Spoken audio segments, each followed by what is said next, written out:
So yeah, vitamin A deficiency is kind of a big deal in India. Like it's a national level health program which we are looking at. We have a national program, a national prophylaxis program for the prevention of blindness due to the deficiency of vitamin A. So there does exist a vitamin A prophylaxis program just to treat blindness among the Indian population. Okay, so the recent statistics of vitamin A deficiency in India state-wise can be seen here in this page. So it's very common in the state of Tripura, Mizoram, Jharkhand, okay, and some other backward states, Bihar, Chhattisgarh, Madhya Pradesh, Haryana, etc. Okay. So yeah, on top of that, remember this thing when during the time of infancy, okay, when the kids are too small during the time of infancy, vitamin E deficiency is not that common because the child's liver has enough stores of vitamin A from the mother's breast milk, okay, whatever they have accumulated. But the vitamin A deficiency risk will start once the child enters into the preschool age, okay, that is from 3 year old to 6 year old, okay. This is the high time of observing various signs and symptoms which relates to vitamin A deficiency, okay. So the diet of the child, especially when the children are in this particular age group from 3 years old to 6 year old, uh, a particular concentration should be given to the vitamin A content in their diet. They are at more risk. The preschool children are at more risk of getting vitamin A deficiencies. Okay, so that's the prevalence rate in India. This is the recent one which I have shown. In textbook, they have given some different prevalence rates. So epidemiology, the meaning of epidemiology is the study of people. Okay, study of a given population. So that's the breakdown of the epidemiology word meaning. I have shown it in the screen. Okay, epi means upon, demi people, logy study. Okay, so study on the people, study of the population. Okay, for any given factors. So epidemiologically speaking, age, okay, again, I'm repeating myself, when a child is in the age of like 1 to 3 years or 3 to 6 years in the preschool era, okay, that's when they are at highest risk of developing vitamin A deficiency as compared to infants or any other age groups, okay. And next is the socioeconomic factors. So the children who are brought up or who are from a tribal area or from rural areas, children who belong to low socioeconomic class families, okay, so they are also at a higher risk of getting vitamin A deficiency and its associated disorders. So we have a prophylaxis for vitamin A, which is compulsorily should be given to all the children, also to pregnant mothers and lactating mothers. We'll see that later, the last part of this particular chapter, the prevention of vitamin A deficiency, the immunization schedule, the prophylaxis program which we have. Okay, we'll discuss on that later. So etiology means causes.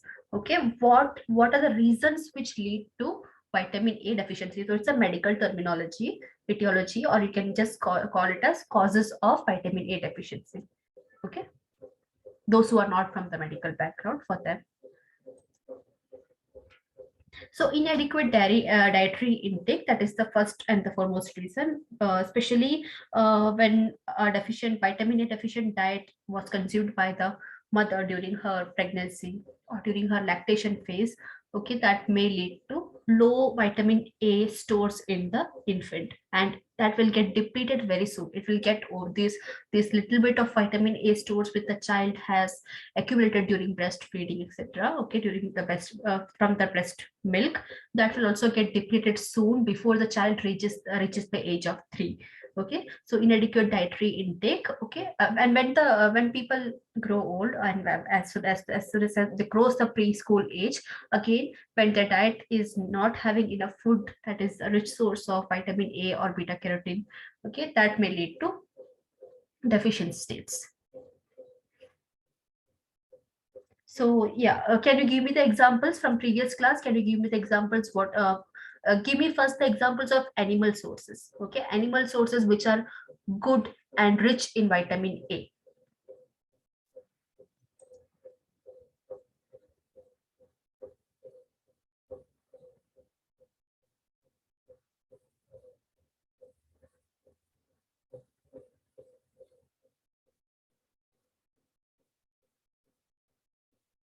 Yes, eggs, milk, liver, fish liver oil, cod liver oil. Okay, these are great sources of vitamin A. And is the vitamin A, how is the vitamin A found in these animal sources? Is it found as it is in the form of vitamin A, or is it is formed in precursors of vitamin A? In animal sources, how do you find vitamin A? Is it the form of vitamin A which can be readily absorbed, or is it precursor of vitamin A?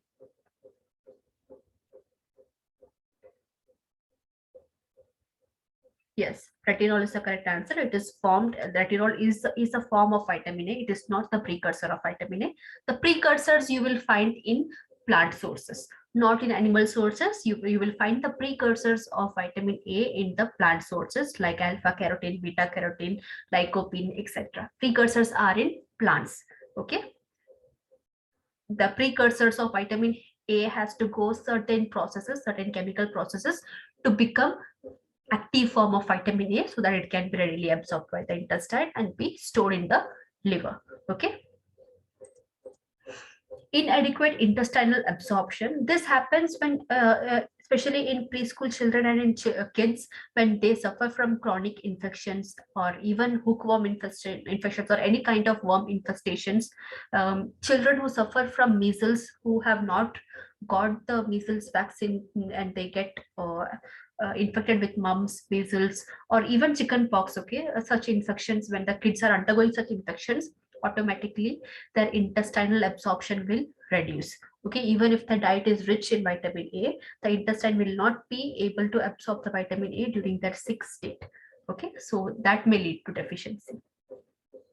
So infections, if not treated on time, if you make an acute infection and do not treat it, do not give them proper treatment, lag it on and make it a chronic infection, that's when the child is at the risk of being deficient in vitamin A. Increased excretion, this is seen when during when the child is suffering from some diarrhea. Okay, some food intolerance, food sensitivity. Okay, in adults who suffer from cancer, any types of cancer, in that it is seen their excretion, their excreta will have a lot of vitamin A expelled out of the body. As it is, it will not be absorbed.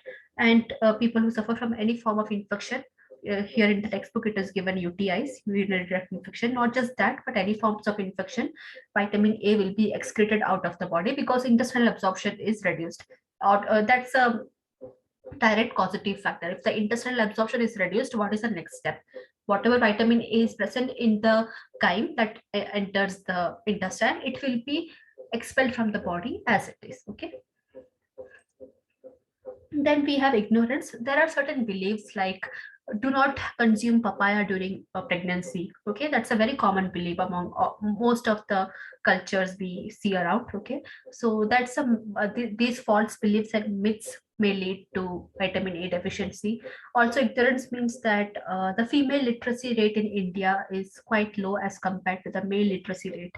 Okay, so this literacy rate may also affect their knowledge about certain nutritional resources of vitamin A, etc. They may not know what is good for them, what is bad for them, etc. So that may lead to deficiency. Then improper cooking methods. Can you give me any example of this? Because in last class, those who have attended, not the new students or who are attending this for the first time, in the last class, can you give me an example which cooking method can lead to loss of vitamin A? Yeah, deep frying or cooking. Yeah, washing the vegetables after cutting them, overcooking. Yeah, using microwave ovens for cooking. Yeah, that will also lead to loss of vitamin A. And which are the best methods of cooking a food rich in vitamin A? Give me the best methods. Boiling, steaming, also sauteing. Okay, always remember, not too much of oil but little bit of oil which you use especially to saute any vegetables. Okay, that will lead to that will lead to retention of beta carotene, especially while cooking plant food or vegetarian foods. Okay, and also remember this thing, adding tomatoes. Okay, adding tomatoes when you are dealing with green leafy vegetables, adding tomatoes to green leafy vegetables during cooking, that will save the beta carotene. Okay, yeah, covering the food while cooking. These are the methods through which you can retain most of the beta carotene, especially in from plant sources. Next, levels of vitamin A status. So here they have given preclinical deficiency when you do certain assays of the liver or biopsy of the liver, or we have isotope dilution assay of the liver, etc. These are various medical terminologies used in biochemistry and microbiology, etc. To test what is the level of vitamin A concentration in this particular individual's body. Okay, so these are the different tests and the results of the test. When we do a liver assay and we find the vitamin A status in this particular individual's body is less than 0.07 mu mole per gram wet weight. Why we are using wet weight here? Because when we do these isotope dilution assays, etc., we do not exclude water. Okay, whatever sample we get, okay, whatever sample we are taking from this body, every sample, whatever sample we take, okay, if it is blood, plasma, urine, biopsy specimens, etc., it obviously each and every cell contains water. So it is concluded that each and every body tissues and cells have water, so samples will contain water. So including the water weight, what is the concentration of vitamin A present? So that is why we have used the term here, wet weight of vitamin A, including the water. Okay, so including the water weight in the sample, this should be the concentration level. If it is this particular concentration level which is on the screen, that is less than 0.07 mu mole, okay, it means that it is a preclinical deficiency state. Means the person, if not treated, if you are not giving vitamin A supplement to this particular individual, he or she may lead to a complete state of vitamin A deficiency. So this is the preclinical deficiency state. So we can actively, just through oral supplementation itself, we can correct this area. Okay, then satisfactory levels, where even if the dietary intake of vitamin A is less, but still it is enough to make a good use of that low source of vitamin A and keep your physiological functions in the body active and not impaired. Okay, these are the satisfactory levels. So if a male who is around 75 kg, this should be the satisfactory level of vitamin A concentration in their samples. Okay, so that is 0.18 mmol. And if it's a female, if it's a woman, weighing around 62 kg, 0.14 mmol should be the satisfactory levels present in their samples. Okay, retinol samples present in their blood sample, serum sample, etc. So that with this levels we can say, okay, even if their diet is deficient in vitamin A, but still their body has enough resource, enough store for at least the next 3 months. Okay, from here you can give them the advice of nutritional importance of vitamin A, which are the which good sources which they can incorporate, so that after these 3 months of depleting their vitamin A stores, they should not go into the stage of deficiency. Okay, that kind of education you can give here. Next, coming to the clinical features of vitamin A deficiency. The first thing is the effect of eye, night blindness. Okay, and there are various xerophthalmia. Night blindness is the first stage of xerophthalmia. Xerophthalmia has various stages. We will see each of them in the coming up slides. Okay, so the first effect is on eye. The first sign and symptom which you can see is when you visit a movie theater. Okay, as from a bright light of the mall or outside when you enter into the movie theater. Okay, how quickly your eyes can accommodate the darkness of the movie theater while you're searching for your seats. Okay, if the movie has already begun or if it is not begun, you are in that stage, you're searching for the seats.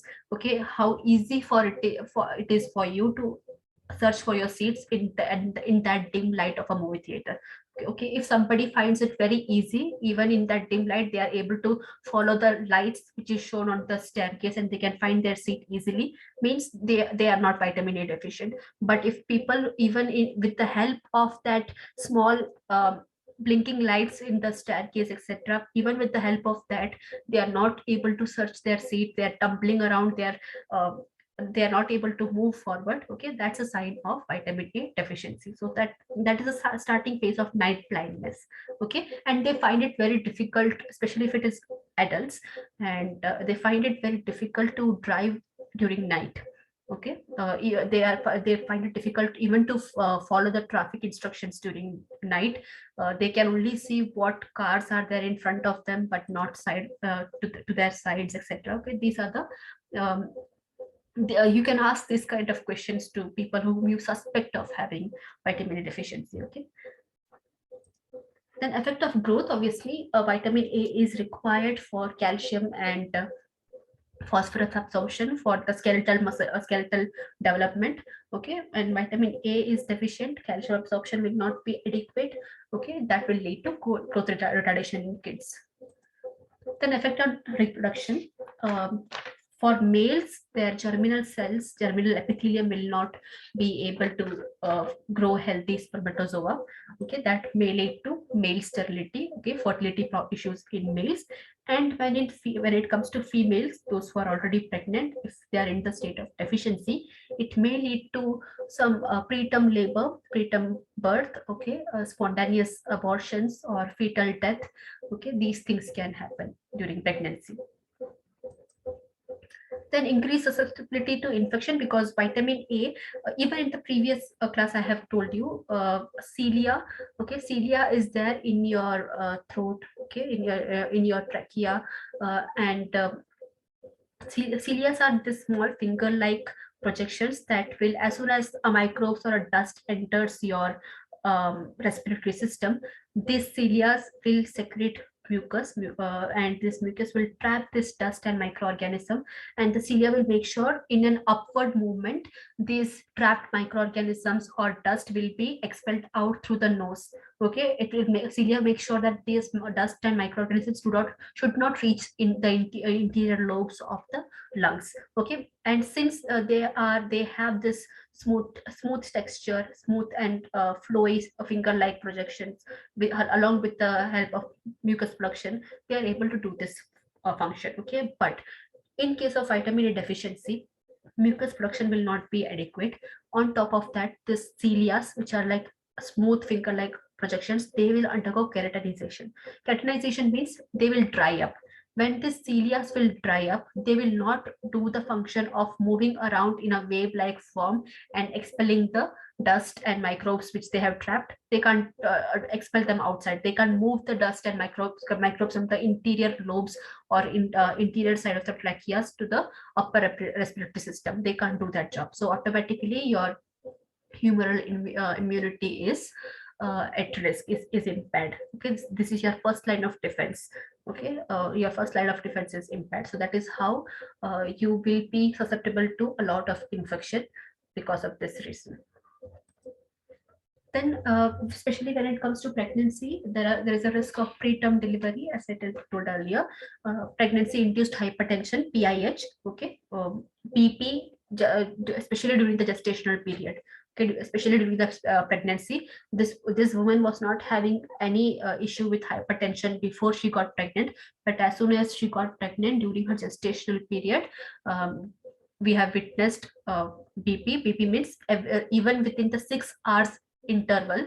Okay, for example, at 12 p.m. we took her BP, it was high, it was above 140 by 100 mm of Hg, and after 6 hours again when we checked her BP, it is still high. So that's one diagnosis of pregnancy induced hypertension. Okay, so vitamin A deficiency during pregnancy will lead to PIH, and anemia, because anemia and vitamin A deficiency is interrelated. Again, vitamin A is required for non-heme absorption from your intestine. If vitamin A is deficient in your body, iron will not be absorbed. So along with vitamin A deficiency, you are dealing with anemia also. Okay, so these are the few critical features.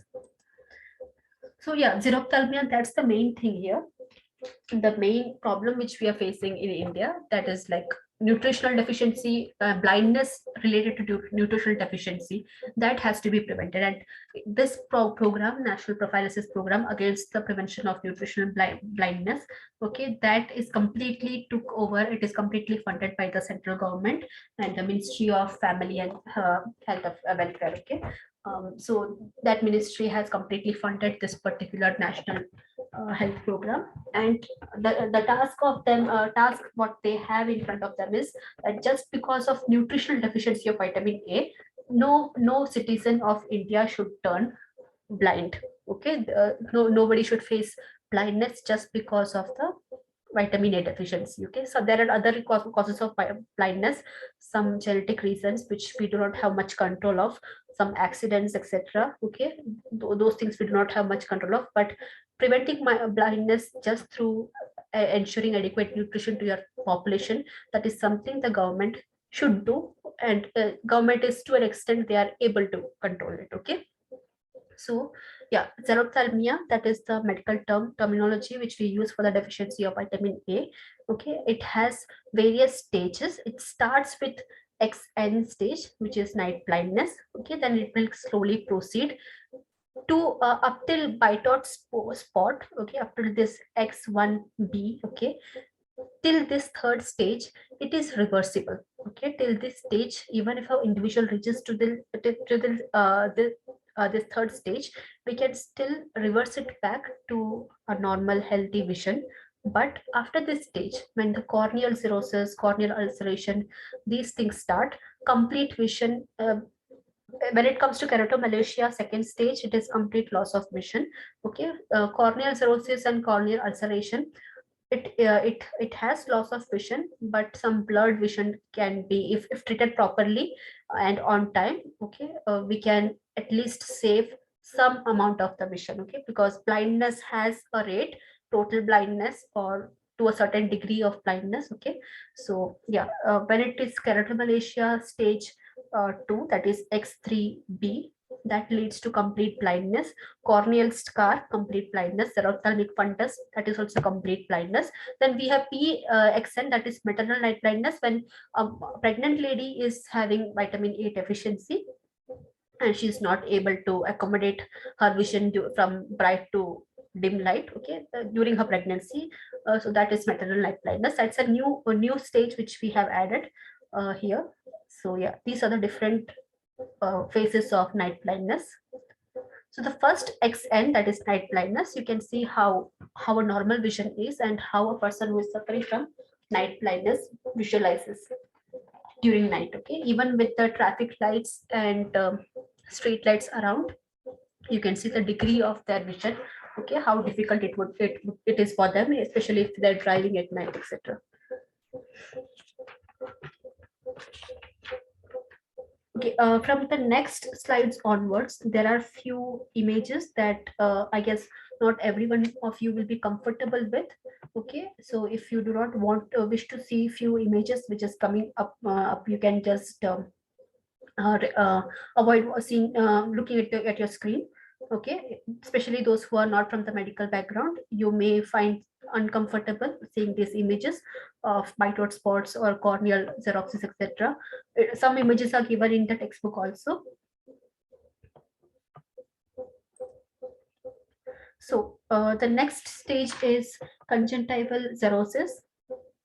So conjunctiva, this is the white area of your eye. Okay, you can see how it has become. You can imagine how a healthy eye should look like, and how wrinkled, dry, and how lusterless is this section of the eye which is suffering from conjunctival xerosis. Again, this is reversible with proper diet and proper immediate supplementation of 2 lakhs international unit of vitamin A. We can reverse it back to normal.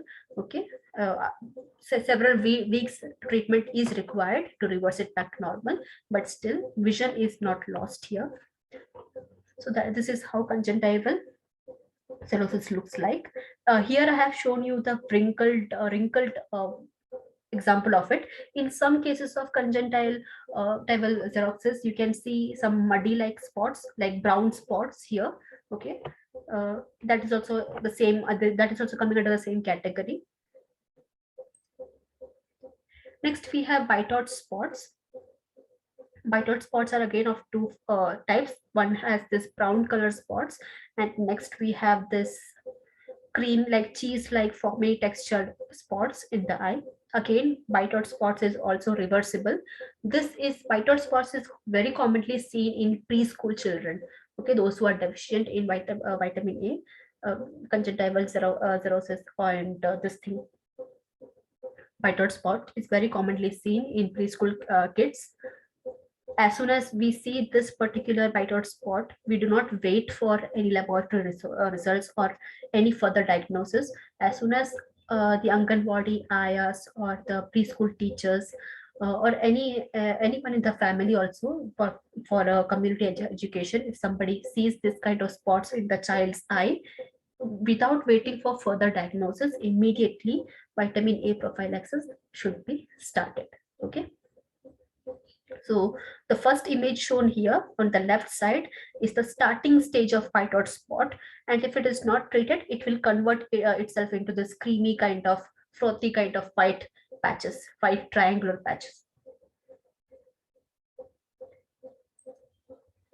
Next, we have corneal xeroxis. So till the last stage, what we have seen is the things that is going wrong with your conjunctiva, that is the white portion of your eye.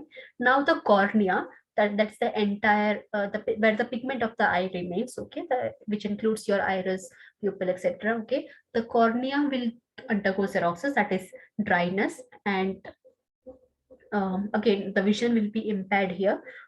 In the bitoid spots, the normal vision will not be that impaired as compared to the corneal xerosis.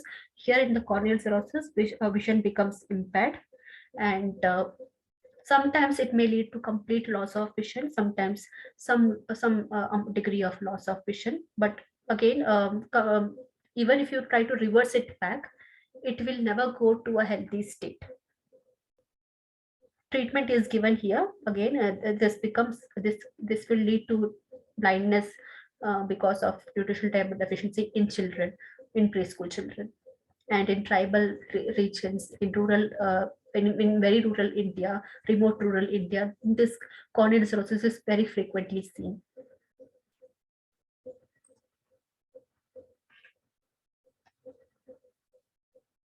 And this is keratomalacia. Keratomalacia means your cornea will completely melt out. Okay, it will melt down. It will lead to complete blindness. Okay, there is no going back from keratomalacia. Person suffering from keratomalacia will lose their complete vision. Okay, or this lesion which occurred because of drying of the cornea, etc., it can only heal once the scar tissue has formed. And when the scar tissue has formed in the eyes, sometimes if it is too severe, the entire eyeball has to be removed. Okay, this infection can lead into the entire eyeball, so that it doesn't reaches the optic nerve, or it doesn't, this infection doesn't go any further. Okay, the entire eyeball will be extracted out to safeguard the other functions of the optic nerve, etc. So again, from in keratomalacia, remember that it is the softening and the dissolution. Okay, the cornea will melt down. It will get like wasting of the cornea. We can understand it like that way: melting of the cornea or wasting of the cornea. It can only heal when the scar tissue is formed. When the scar tissue is formed, scar tissue is not as functional as the healthy eyes tissue. Here you will witness complete loss of blindness. Okay. So next, coming to evaluation. So we are done with the images of different phases of xerothalmia. So coming to evaluation, various tests which we can take to see what is the serum retinol level, or what is the liver concentration of vitamin E, or any other concentration of vitamin A found in various body fluids or tissues. So first is the liver vitamin A concentration. You can either do a small biopsy of the liver tissue, or you can undergo isotope dissolution or isotope dilution assay, which, as I had explained earlier, in isotope dilution assay, we will include the weight of the water also from the samples which we have took. Okay, water weight is also included. So that's one test. Then we have the serum vitamin A. Normally, your complete blood test, or any laboratory blood test specifically treated to identify the deficiencies, you will get this result. The serum vitamin A should not be below 10 mu per deciliter. Okay, if the serum vitamin A is below 10, it means the person is deficient. Then we have dose response test. Okay, first, in what you have to do here is, the medical professionals will do this. Okay, the person who comes in for this test, their initial blood serum level for retinol, etc., is checked. Okay, and after that, small doses of vitamin A will be given to them, and over a period of several hours, their samples will be collected, and it will be checked that how well is the retinol binding protein being secreted in their body. Okay, if somebody is deficient, every hour when they check this retinol binding protein levels in their blood sample, etc., if somebody is deficient, their RBP levels will be very high, much higher, and it will stay in the plasma for a very long time after the vitamin A doses have been given to this particular individual. So that's one classical sign that this person is deficient in vitamin A. Okay, so that is a dose response test. We will give the dose of vitamin A, and we will check the response of the person by their blood serum level, etc. They will check the response, how the body is responding to various doses of vitamin A. So that is the dose response test. Then we have conjunctival impression cytology. Cytology means study of the cells. Cell logy study. Okay, so what we do here is, with the help of filter paper, or at least that blotting paper.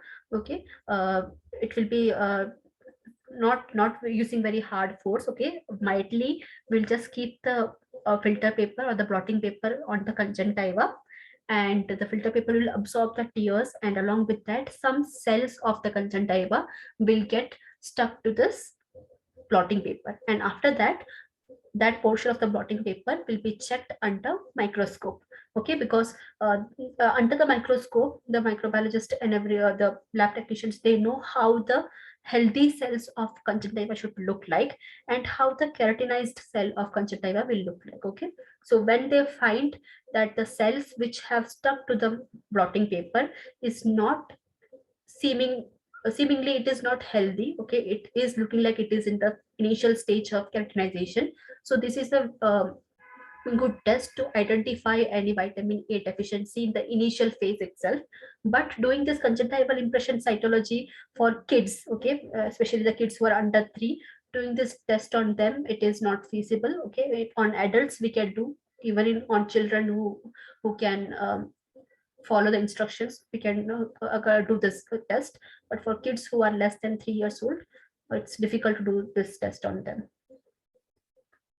Then we have dark adaptation test. So in this, the speed at which a person is able to recover their night vision, that is checked. Again, the same thing applies here.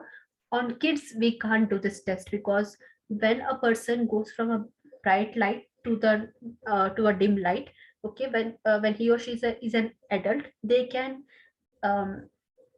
explain what they are visualizing, they can explain what they are going through. Okay, they can accurately describe what needs to be described. Okay, but you can't expect kids, small children, to describe the same way how you want to hear it, or do you want to objectively understand if they are having any dark any negative response to dark adaptation test or not.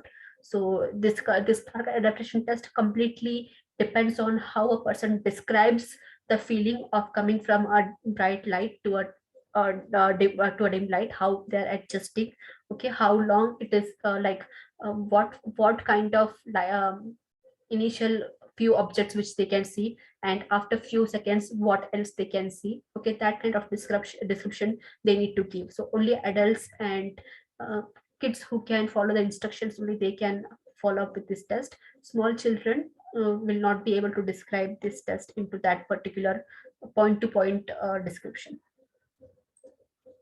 Then we have metabolic indicators. These are biochemistry assays, okay, like an ammonia nitrogen in the feces, and other erythrocyte oxidative stress test in the blood sample. Okay, these are the biochemistry part of the laboratory.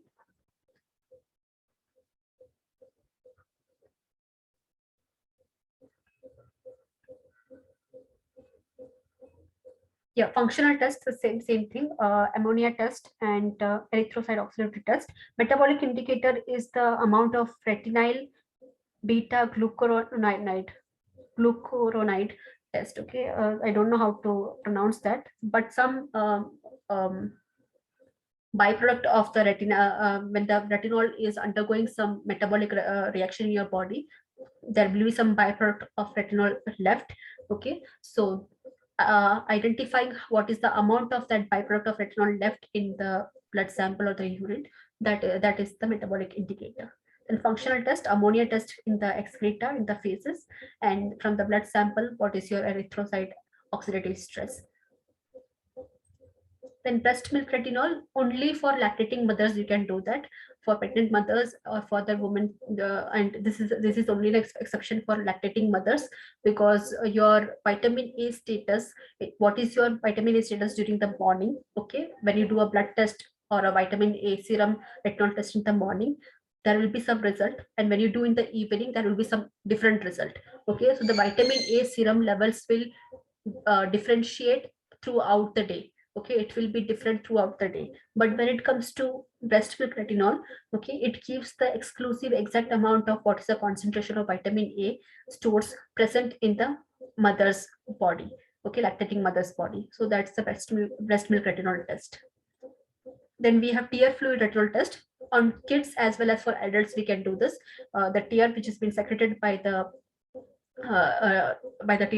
tear ducts, tear glands in your eyes, okay, that will also have certain amount of retinol. The more mu mole gram of this, tear fluid retinol which is available, it is mentioned in the textbook. The plasma retinol, liver retinol, etc. is mentioned here. You can just go through that on page number 311, table 16.2.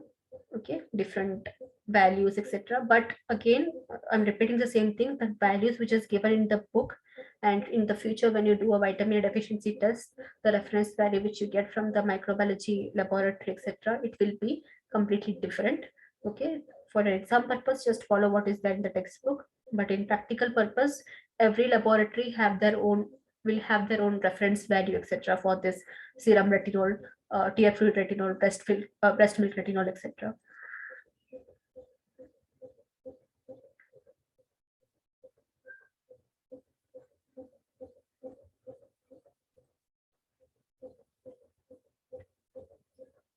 So you can take a screenshot of this particular image. Various indicators like serum retinol, breast milk retinol, dose response test, isotope dilution, liver sample, the biopsy sample, etc. Okay, what which mu mole per gram will be deficient, will be considered as deficient, which is toxic. It is given in this particular image. You can take a screenshot of this. Again, the reference value which they have given here in the second row, this reference value may slightly vary with other laboratory reference values.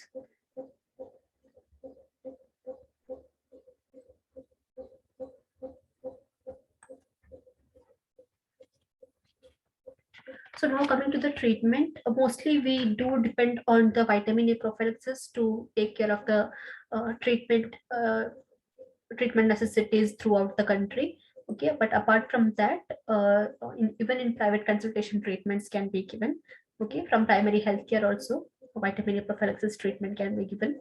So vitamin A deficiency should be treated urgently, because when it comes to a person who is in corneal xerosis, and within few hours, if it is not treated, if a high doses of vitamin A is not administered within few hours, they may go from that stage of corneal cirrhosis, they can go to keratomalacia.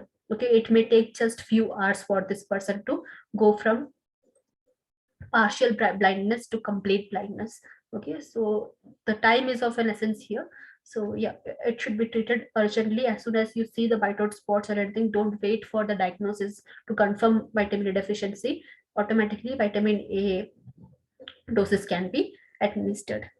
Nearly all early stages of xerophthalmia, that is night blindness, mitoid spots, conjunctival xeropsis, these three early stages can be reversed completely into complete healthy vision. Okay, then administration of massive doses of vitamin A in the form of retinol palmitate orally. Okay, 2 lakh international unit of retinol palmitate will be given in 2 successive days, means today one and tomorrow another dose. All children with corneal ulcers are given vitamin A, whether or not deficiency is suspected.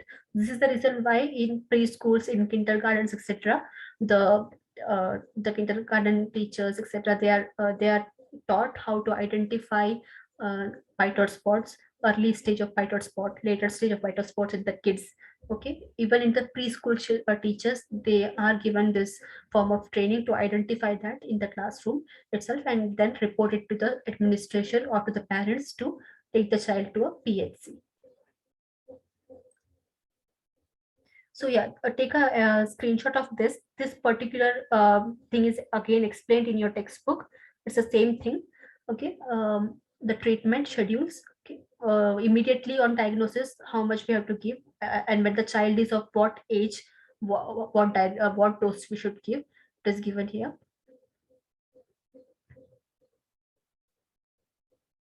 Newborns and early infants, only 50,000 international units. Children who are below 1 year of age, 1 lakh international unit. And after 1 year of age, 2 lakh international unit on the first day.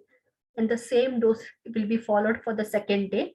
And then every 2 weeks, the same dose has to be followed till the vitamin A serum level reaches normal.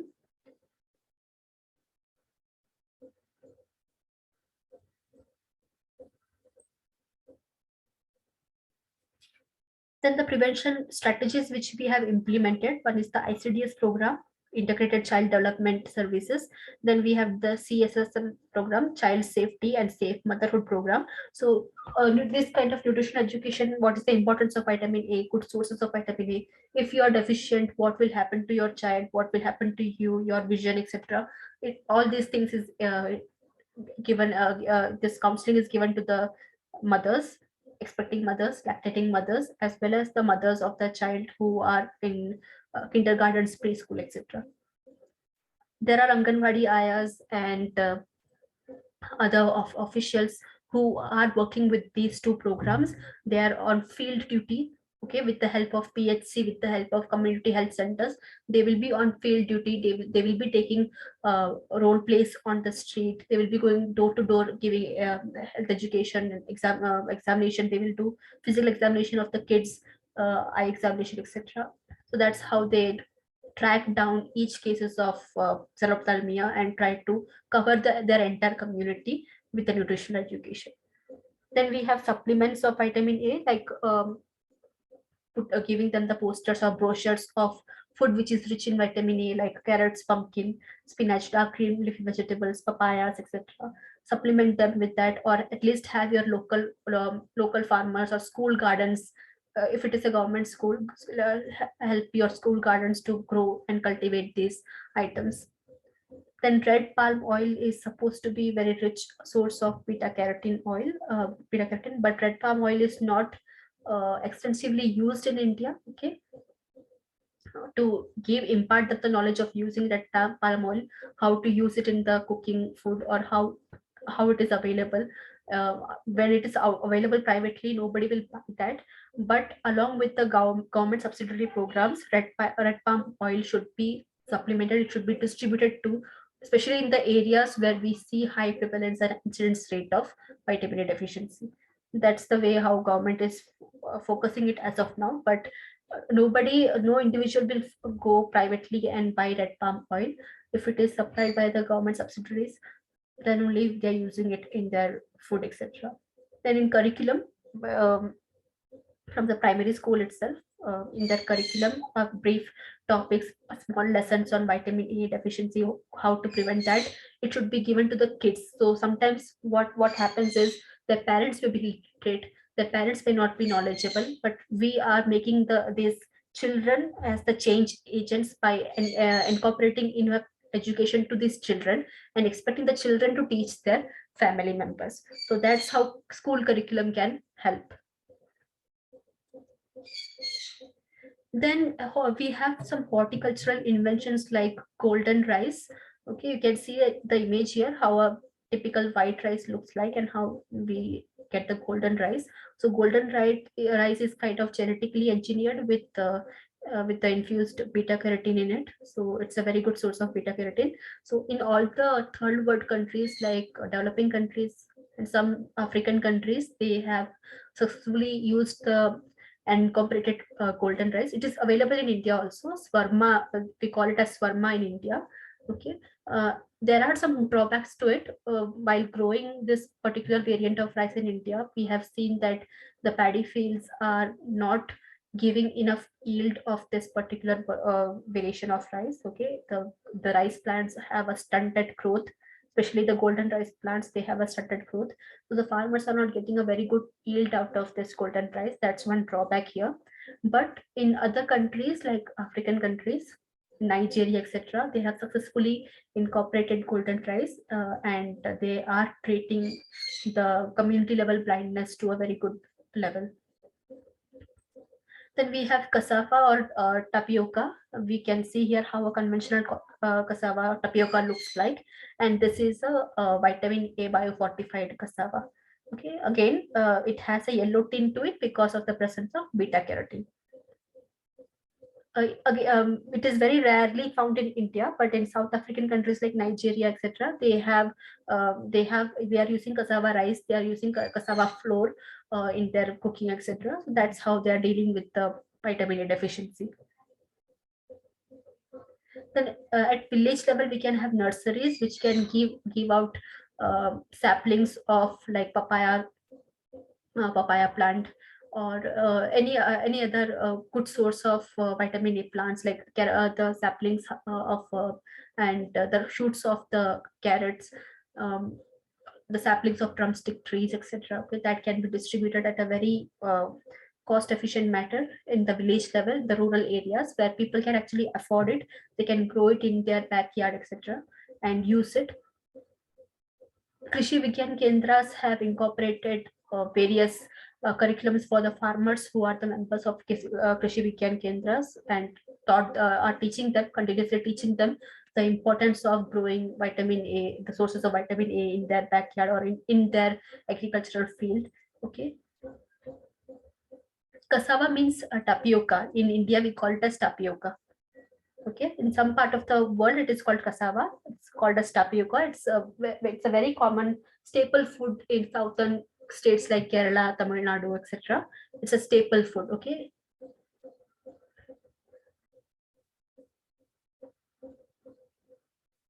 even the tapioca is used to make sabudana. Some variants of sabudana is made by tapioca. Okay.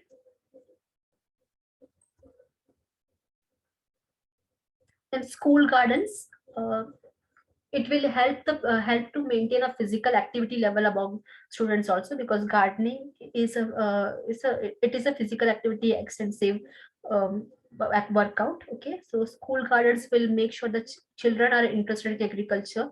They know how to cultivate plants, and they can use the same tricks and strategies at their home, and what they're learning while gardening in the school, they can give the same knowledge to their parents, to the family back home, so they can take the knowledge back to their community. So that's how school gardens and kitchen gardens will help. Okay.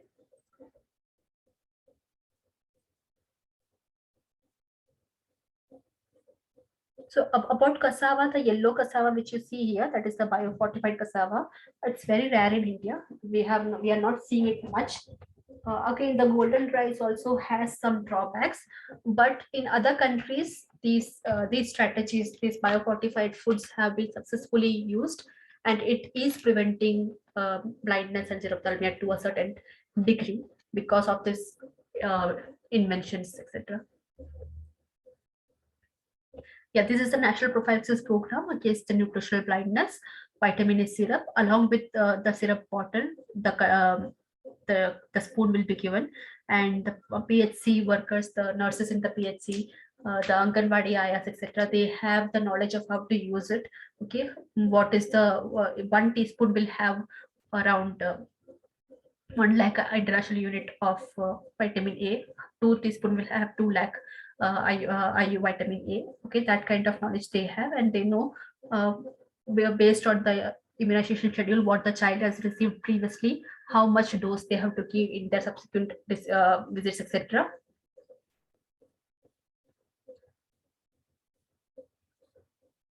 Yeah, even I am from a South Indian state, but I have not seen it that in Bangalore, etc. We have not seen the yellow tapioca everywhere. White tapioca we can see everywhere. Okay, but yeah, even in Kerala, it is not, the white tapioca is common, but yellow we have not seen it. White we have seen, but yellow, yeah, the yellow tapioca, the yellow cassava, we have not seen it much.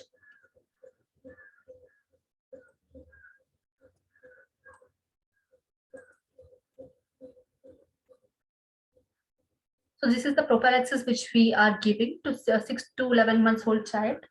Um, Once in every 6 months, 1 lakh IU of vitamin A should be given, and up till 5 years, every 6 months, 2 lakh IU of international unit of vitamin A should be given.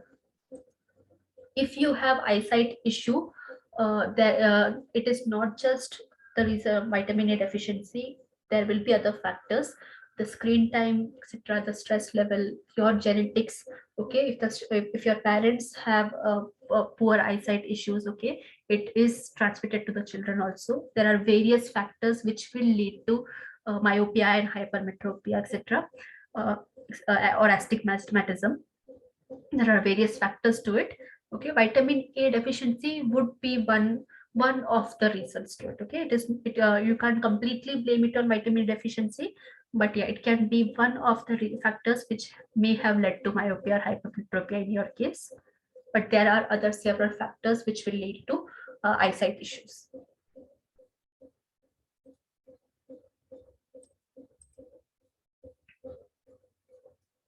If you have night blindness, it means you are deficient in vitamin A. Okay, so that is something you have to test personally, from moving from bright room to a dim room. Check yourself how fast you can accommodate your eyesight back.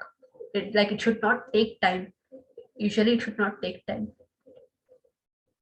Immediately, your eyes should be able to accommodate itself from bright light to night dim light. If you are finding it like 5 seconds or more than 5 seconds for slowly adjusting your eyes to the dim vision, it means you are deficient in vitamin D. Otherwise, if you just have the eye power issue, morning, day, doesn't matter. If it's just an eye power issue, there may be other factors to it. So again, in the same prevention category, prevention of infection, all the immunization schedules from the BCG vaccine to the all the dosages of oral polio vaccine, tetanus toxoid vaccine at the age of 10, 16, etc., rubella vaccines, all these immunization schedules should be followed. So the immunization schedule, universal immunization schedule, will help prevent infection among, especially among preschoolers, and it can prevent xerophthalmia. Fortification, yeah, here you can see Avin is a milk brand which has been issued in the state of Tamil Nadu. So it is said that a 500 ml package of almond milk has around 1,000 international unit of vitamin A. So the Tamil Nadu government has funded for this particular brand of milk to be fortified with vitamin A. And then we have dalda. Here you can see if it is visible to you. If you can just zoom into your screen, you can see contains vitamins A and D. So this particular dalda is fortified with vitamin A as well as vitamin D. So vanaspati fortification is done, and nowadays the atta which you get in the market like Ashirwad atta, etc., you can see that in the first on the packaging itself they must have mentioned that it is fortified with vitamins so and so, minerals so and so. Okay, the Ashirwad atta, some salts, some varieties of salts are also fortified with vitamin A.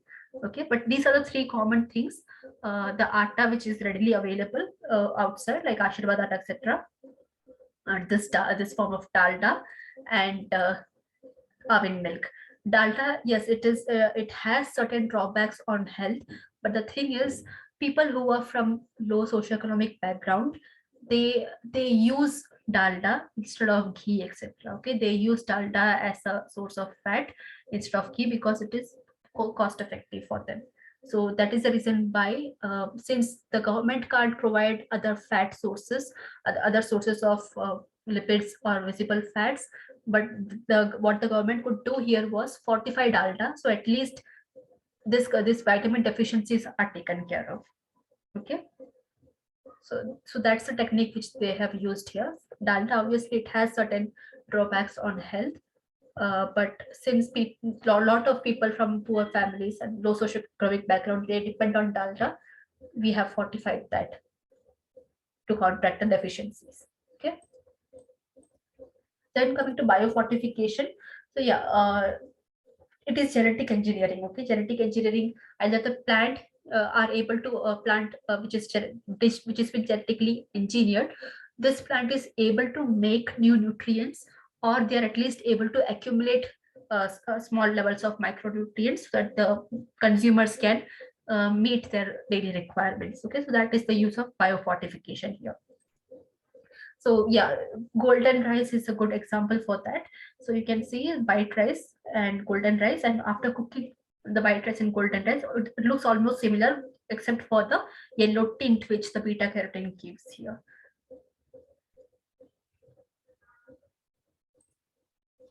So the main purpose of this biofortification is to provide vitamin A to the developing countries who can't afford animal sources, lots of animal, because when it comes to animal sources of vitamin A, it comes with a cost factor.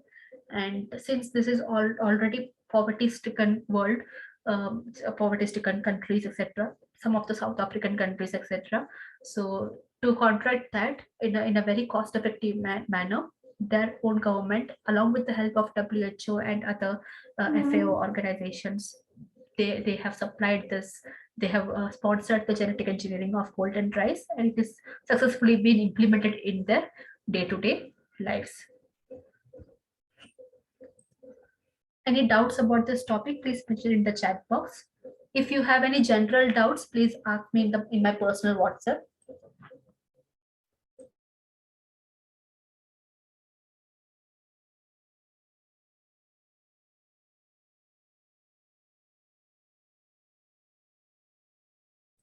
Brown rice is a better source of fiber and has a better source of vitamin B complex. Okay, when it comes to vitamin A, etc., brown rice and uh, white rice will not have much variation.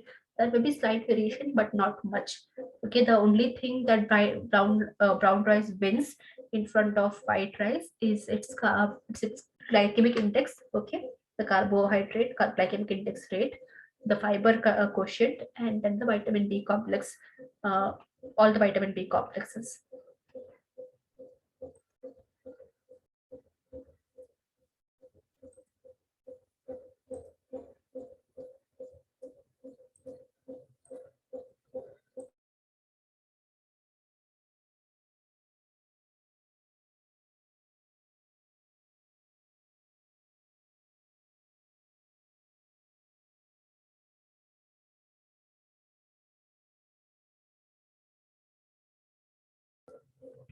Also, the cassava flour, the yellow cassava flour, okay, that might be available because nowadays the tapioca flour is available. Yeah, vitamin A toxicity we have discussed in last class. Please read the last segment of part one of vitamin A.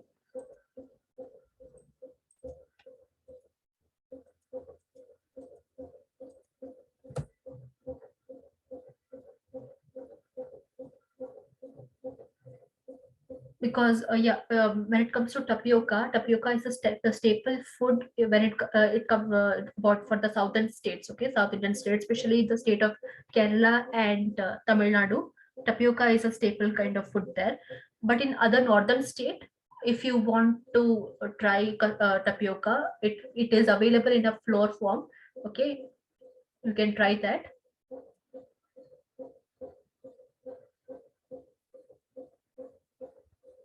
Arrowroot is a different kind of different kind of roots among the tapioca. The cultivation temperature and etc. is same, but arrowroot is different and tapioca is different. Please search about that tapioca flour.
Tapioca is not an ancient food in India. It was introduced to India in India much later than like when we got to know about potatoes, etc. Okay, it was introduced to India much later, and I guess Kerala was the first state where it was introduced by its then ruler. Okay, and slowly it gained like northeastern states like Tripura and all, the humidity level and their climate, apart from the winters, summers and monsoons are very similar to the South Indian states. So yeah, the cultivation of tapioca is very easy in this northeast Indian states also. So tapioca was an is a staple food of African countries, and from there it was introduced to India.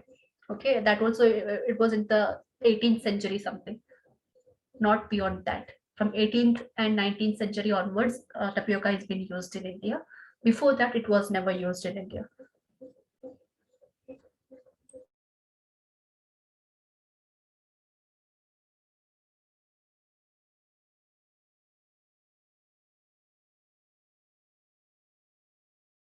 Tapioca falls in the roots category. It's a rich source of carbohydrates.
Yeah, Praveen, please read about cilia, okay, how it functions, and I'll reply you in WhatsApp. Please contact me there. I'll explain you again how it is. Okay.